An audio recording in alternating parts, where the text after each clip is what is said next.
You know, there's this part in the book of Exodus that used to really chap me, get inside my craw. It's when the Israelites are at the foot of Mount Sinai and Moses has gone up to be with the Lord.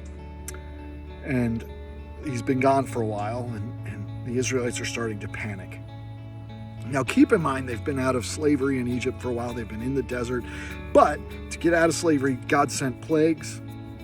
Then finally Pharaoh lets them go, and they come up to the sea, and God parts it and lets them walk through it. God is speaking through Moses. But then they get in the desert. And it used to really bug me. I used to go, how could they see God do all these miraculous things, all these amazing things? And then the second Moses disappears for a little while, get Aaron, his brother, who was there for all of it, and get him to fashion a calf for them to worship. And there's this chapter in Exodus 32 where it says Moses has been gone for a while, and it says they go to Aaron and said, fashion some gods for us to worship that'll actually listen to us and be with us, basically. And I used to get so mad at them. I'm like, how could they give up on their faith so simply, so easily?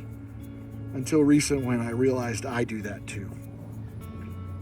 You know, I get very worried and I get scared because I think sometimes God won't come through, and then I forget all the times he's proven himself to me over the years. See, I've been following Jesus for, going on 32 years of my life. And I've seen him do miraculous things.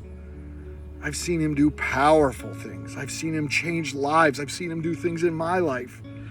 Yet when things come up that scare me, I instantly forget his power and how sovereign he is.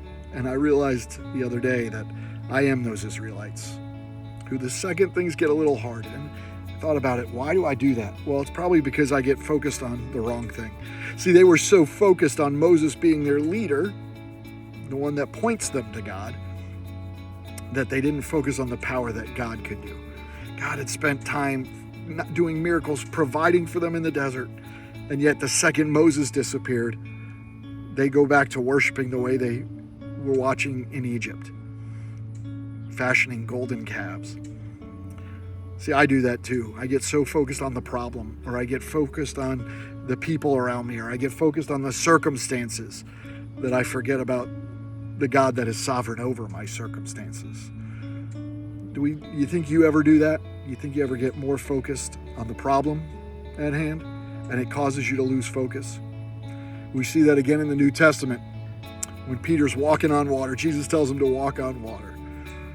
It says as soon as the wind and the waves kind of kicked up a little bit, Peter lost his focus and he started to sink.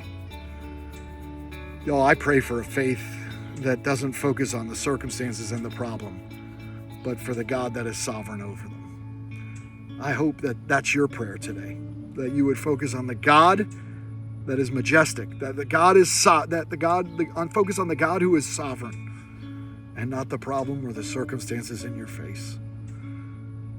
Because everything you see, God is face down.